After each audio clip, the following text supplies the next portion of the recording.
Welcome back. My guest today is Dr. Douglas Weiss, and we're talking about marriage, transforming your marriage. Now, you've got, it's called Marriage Mondays, but it really has been designed to just slow down and marinate together in the teaching. Yes, absolutely. And then doing Q&A together, questions and answers, doing the work. Because I don't think marriage is going to change on one great thought watching it on TV. Right. It needs a little bit of work. It does, and it takes consistent work. That's why, we really encourage, Sunday schools to get these. We encourage small group leaders to get these, and just spend that one semester on marriage and really help them and get to know each other and laugh with each other and learn from each other, but be accountable. Anything that you're accountable for, you tend to grow in. Interesting. Okay? Yep. If you want to grow financially, get accountable financially. If you want to grow spiritually, get accountable spiritually. If you want to lose weight, get accountable to losing weight. True. Okay? That's very well said. You know what I'm saying? Yep. So if you want to grow in marriage, get accountable. One of my office ladies, who's almost like a daughter to me, she has a young couples small group in her house. And she says, can I take these and do this in my group? I said, of course. She came back story after story after story about these young marriages being influenced and changed and how much fun they had doing it together. Okay? And so here she is. She doesn't have a degree in counseling. You don't need it. Just plug Dr. Weiss in, let him do the talking, and then they share and encourage one another. And they all walked out stronger because one person opened up their TV and their home. Yeah. How hard is that? That's Christianity 101. You know, my dad, I pastored with him for 14 years before I became a senior pastor. And I remember before he passed away, I went to be with Christ. He said to me, Leon, you're living in the most amazing day. He said, when I was your age and pastoring, he said, the only resource I had was my concordance. Yeah, I remember those days. Yeah. And he said, today you pick a topic, and God's got great men and women teaching things that'll rock your world. So with this kind of information out there, there's almost no excuse anymore to go, oh, I don't know. Right, no, not at all. And so they can take on some pretty tough questions. Like in one of the sessions, I talk about this whole concept about government. Yeah, talk okay, about that. Like what government are you? And they look at me just like you're looking at me, like, what is he talking about? Okay, because of course I'm a king. That's the government we're in, right? I'm a guy. Okay, well, probably not. So we walk through the various forms of government. Now this is kind of heady because before time and space, there is a government. God the Father, Son, and Holy Spirit. Somehow they love one another, serve one another, and they coordinate and work together in almost in an organic manner. Okay? And that's the government before time and after time, because time, just an envelope on God's desk. You know that, right? So, okay, so then there's time. Okay. So then we got monarchy, the Tower of Babel.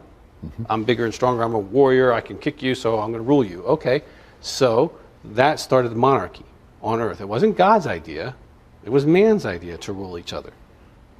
God knows we're not bright enough to do that. So then after that, and there's several examples of that all the way up to Egypt, and then God delivers the people of Egypt, and he creates a theocracy, where they get together as leaders and they hear the voice of God as a team, and they try to work it out. Well, they couldn't explain theocracy to the neighbors, so they went back to monarchy, right?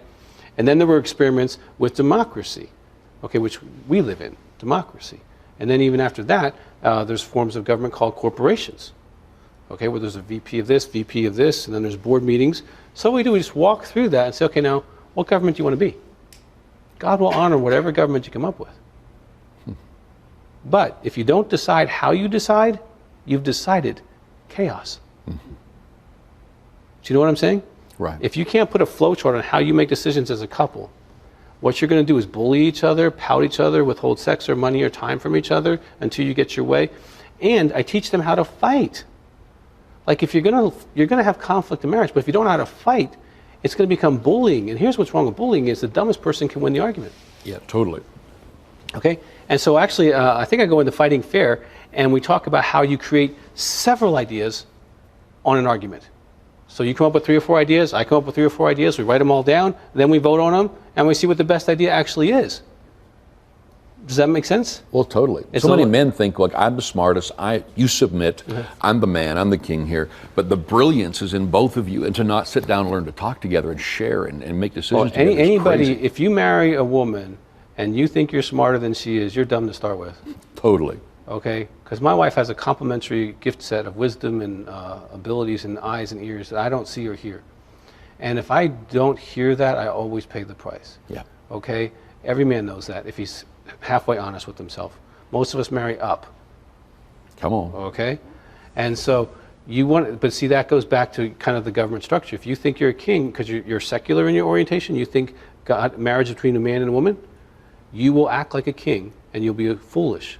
Yep. If you believe the Bible, where it's a Trinity, where God created marriage, God sustains marriage, and God fulfills marriage, and you just happen to be the servant in there, in the house, well then you're going to have a different role in the way you think in your marriage. I'm here to serve you, so let me hear you first.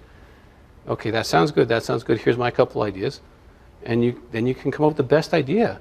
Totally. My wife sometimes comes up with ideas, like I never thought of. My daughter, she's brilliant. Sometimes we're sitting around, we're talking about business, she goes, well, did you think about this? And I go, that's brilliant. Yeah. It's true. Right? If you can hear other people, man, you can, it's so much better in marriage too, because Totally. sometimes the wives are right. Otherwise, you're just arrogant. Usually you're the man, you got everything together, and women can be like that too, either way. Right. But the ability, I find the ability to have a conversation and to sit down and to just take the issue, the problem, the new season that you want, and then you begin to talk it through, and you attack it, and you confront it, and you argue a little bit, but I mean in a good way. Whoa, can you come up with some amazing stuff? Sure, and even if you don't necessarily come to the brightest idea, you feel loved and you feel supported. Exactly. You know what I'm saying? Yeah.